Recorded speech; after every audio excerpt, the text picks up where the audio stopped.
여러분 안녕하십니까? 누리 PD 김준입니다. 자, 내일 드디어 용산 대통령실에서 어, 대통령과 여당 대표가 만납니다. 원래 이제 추진했던 독대 형식은 아니고요. 3자 차담이 되는데요. 3자 뭐 대담이라기보다는 배석이 있는 독대 뭐 이렇게 볼 수도 있겠죠. 용산에서는 이 회담의 무게를 좀 떨어뜨리려고 하는 것 같고요. 그리고 일종의 정인이 필요하다라고 이제 보는 것 같습니다. 그래서 어, 정진석 비서실장이 대담자로 들어가는 건 아니고요. 정인 자격으로 들어가는 것이다. 그렇게 보여집니다. 한동훈 대표 쪽에서는 이거 불쾌해 하는 것 같아요. 그래서 그렇다면 우리도 비서실장을 대동하겠다. 대표 비서실장이 있잖아요. 어, 자, 이렇게 되니까 용산에서는 또 그건 또 거부했다. 불편해했다. 라고 합니다. 결국에는 독대 형식은 아니라도 한동훈 대표가 옆에 이제 정진석 비서실장이 보는 데서 뭔가 하고 싶은 말을 이제 이렇게 쏟아내야 됩니다. 어쩔 수가 없어요. 지금 관련 뉴스를 보게 되면은 민주당에서는 압박하고 있습니다. 김건희 여사 특검법을 이렇게 받아오라. 그것을 해내야지만이 인정하겠다라고 지금 몰아세우고 있습니다. 한동훈 대표로서도 깝깝하지요. 김건희 여사에 대한 이야기를 많이 했잖아요. 여당 대표로서 대통령의 부인 이야기를 그 입에 올린다는 게 쉬운 게 절대 아니거든요. 그런데도 지금 많이 했습니다. 심지어는 선거판에 보궐선거가 있는 현장에서도 그 이야기를 했는데 당시 이제 야당 여당의 입장을 보게 되면 적어도 김건희 여사에 관해서는 일치했다라고 볼 수가 있겠죠. 입장이 그렇다고 뭐 손을 잡았다 이런 의미는 아니고요. 그러니까 용산은 지금 완전 샌드위치 되어 있는 거죠.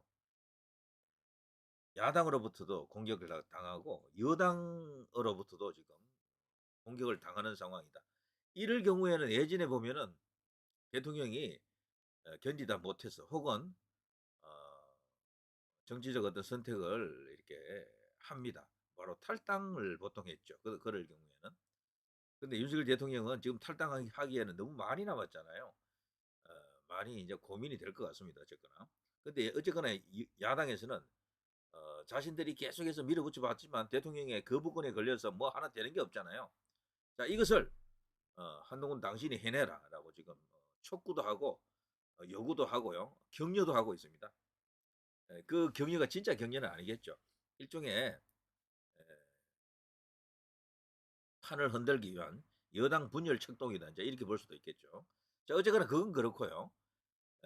자, 민주당에서는 이번에 이 특검법이 이렇게 안 될 경우를 이제 대비해 가지고 상설 특검도 지금 준비하고 있죠. 상설 특검. 상설 특검은 이게 법이 이미 만들어져 있기 때문에 대통령에게 가지 않습니다. 그 거부권 대상이 아니에요. 그걸로 이제 밀어붙인다라고 하는데, 그런데 이럴 경우에도 대통령이 아무런 역할이 없는 게 아닙니다. 저들이 이제 국회에서 특검을 만들어서 올리더라도요. 대통령이 임명을 안 해버리면 어떻게 됩니까? 그렇게 되면 또 무력화될 수도 있어요. 그래서 어쨌거나 대통령 중심적 국가라고 하는 것이 그래도 맥락은 조금 남아 있는 겁니다. 법에 관한 한 최종 결정권자는 대통령이다. 이제 이렇게 볼 수가 있겠죠. 자, 여기 오른쪽에 보십시오. 자, 경기일보 윤석열 한동훈 면담 당정 관계 공존냐 파탄이냐. 이제 이게 이제 결정되는 이제 운명의 시간이 왔습니다. 여기서 만일에 극적으로 뭐 이렇게 봉합이 되고 화해한다 그러면은요, 글쎄요, 상당한 또 이렇게 효과도 있을 겁니다. 시너지가 있을 것으로 생각합니다. 아주 크지는 않더라도 서로에게 도움이 될 거예요. 지지율이 적어도 5%씩 정도 이렇게 더 이렇게 불어날 수 있는 동력은 생긴다. 최소한.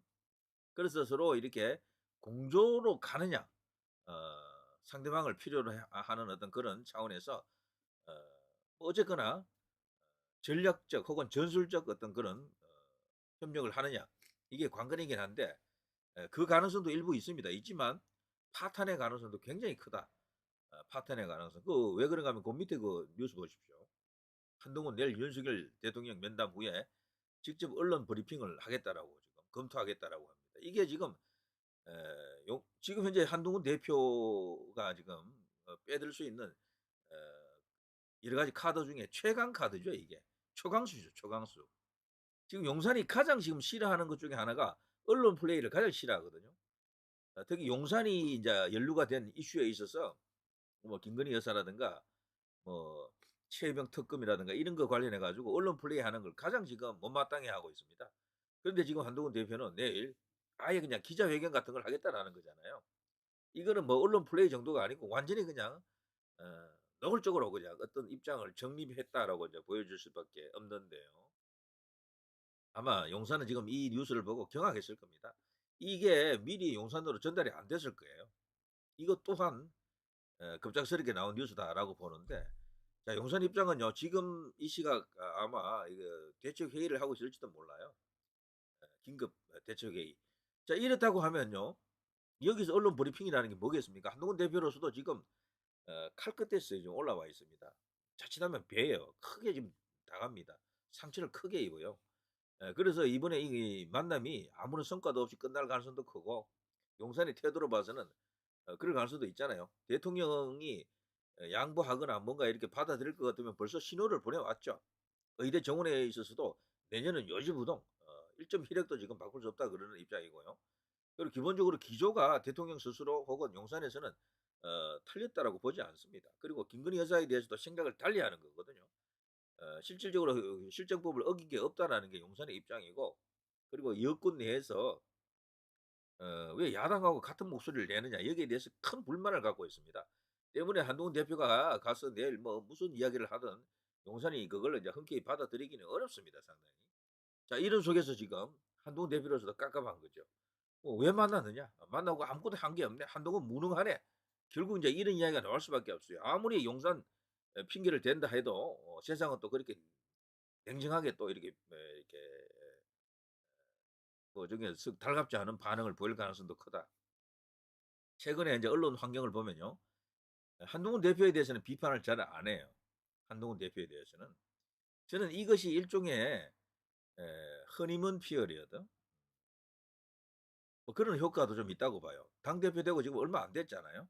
때문에 뭐 보수 언론이든 저쪽 좌파 언론이든 한동훈 대표에서만큼 에게만큼은 조금 이렇게 어 뭐 약간 이렇게 부드러운 태도를 보였다라고 이제 생각이 됩니다. 그런데 이게 마냥 지속되지는 않아요, 마냥.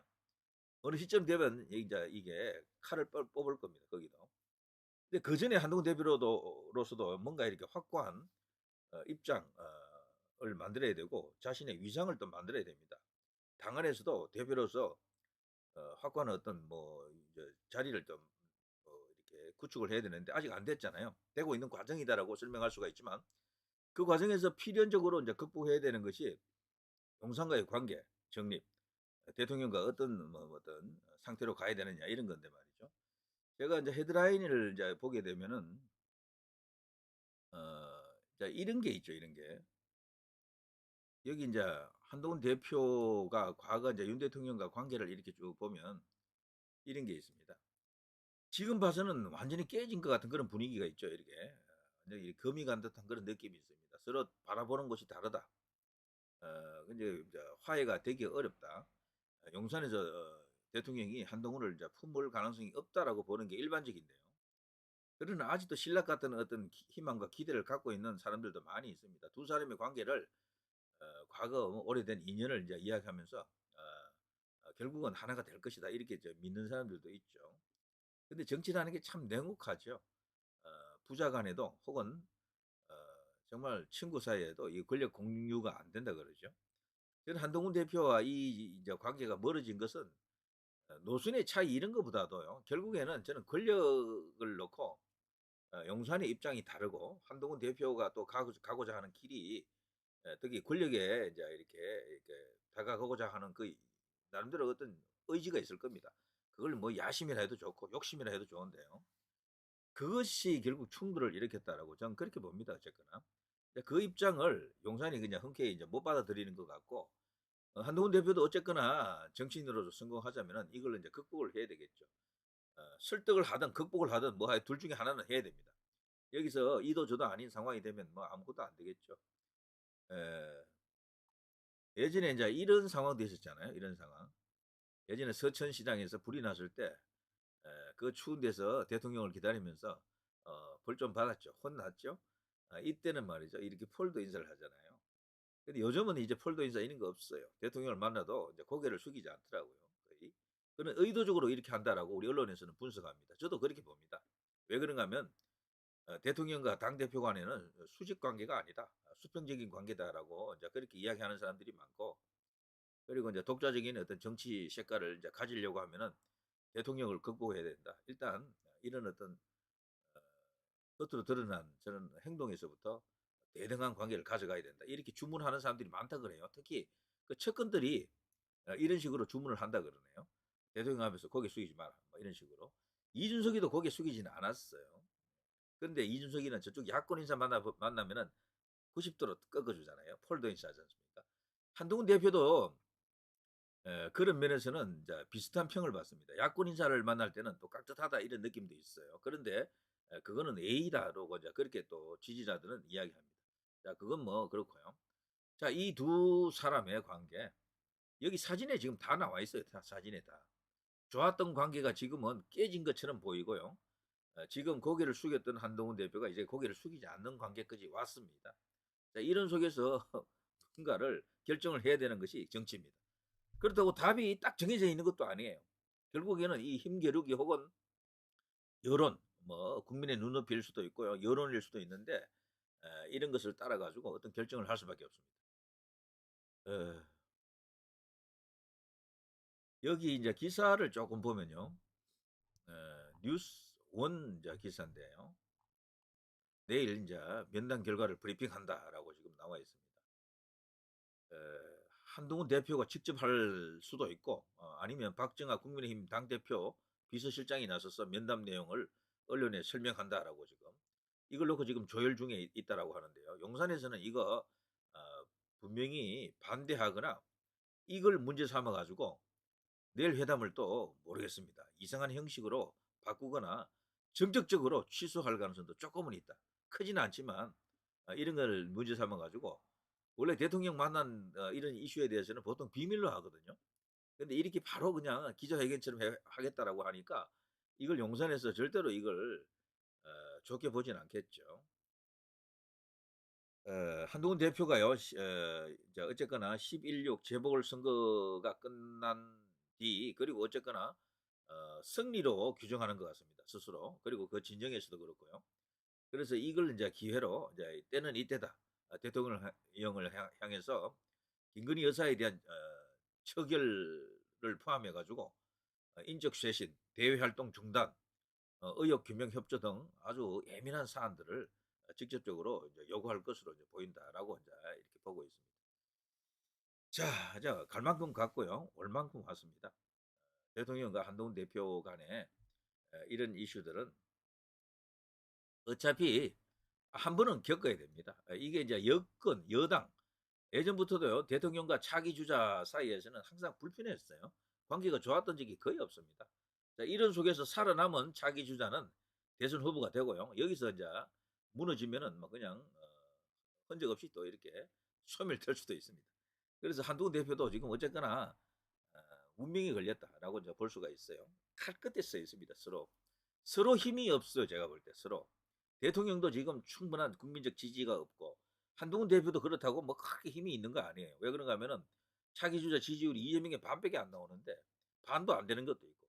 그러니까 서로 지금 다급해요. 서로 지금 힘이 세지 않습니다. 이런 상태에서 서로 합치면 조금 나을 것 같은데 합칠 가능성은 높지 않아 보이고 그래서 결국에는 너의 불행이 나의 행복 이렇게 될지도 모른다라고 생각하는 사람들이 다수 생겨났습니다. 한동훈 대표 주변에 있는 그 책사급들 인물들 계속해서 대통령과 차별화를 요구하고 있다라고 지금 알려지고 있죠. 그것이 한동훈 대표가 사는 길이다. 어차피 윤 대통령은 회복되기 힘들다. 지금 낮은 지지율에서 다시 못 올라온다라고 보는 거죠. 그런데 하나 이제 알아둘게요. 대통령 지지율이 낮은 건 맞는데 예전에 박근혜 대통령 탄핵당할 때처럼 완전히 무너진 건 아니에요. 20%대 초반 그리고 30%대 초반 사이에 걸쳐 있습니다. 여론조사가 많잖아요. 어떤 것은 20% 초반, 어떤 것은 20%대 중반, 어떤 거는 30%대 초반이 나옵니다. 이 정도 지지율은 낮긴 한데 완전히 그냥 무너진 지지율은 아닙니다. 지지율 관리를 가장 잘했다는 문재인도 말이죠. 임기 중에 25% 정도 내려온 게 두 번 있었어요.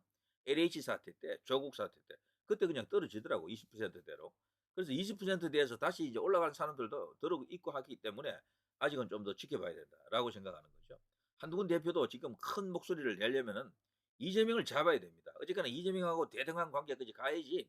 지금 그 반으로 지금 되어 있는 상황에서는 여권 전체가 한동훈 쪽으로 안 몰려요. 절대로. 지금은 당대표니까 그냥 눈치를 보고 있어서 그렇지 당분간 뭐 큰 어떤 선거도 없는 상황이기 때문에 정말 이슈 몰이하기가 쉽지 않을 겁니다. 그런 속에서 정치력을 발휘해서 당을 하나로 만들고 대통령하고 관계를 어떤 식으로든 정리하고 정말 쉽지 않은 난제 중에 난제다 이런 생각이 드네요. 자, 그러나 모든 것은 지지율로 말합니다. 정치는 딴 거 없습니다. 흔히 인간 사회에서 영어 속담에 머니톡스라고 있습니다. 돈이 말한다라는 게 있죠. 아무리 말이 필요 없습니다. 돈이면 또 되는 게 대부분이고요. 뭐 그렇다고 제가 뭐 배금주의자는 절대 아니고요. 정치도 그렇습니다. 지지율이 말합니다. 지지율이. 자, 누리 PD 김준이었습니다.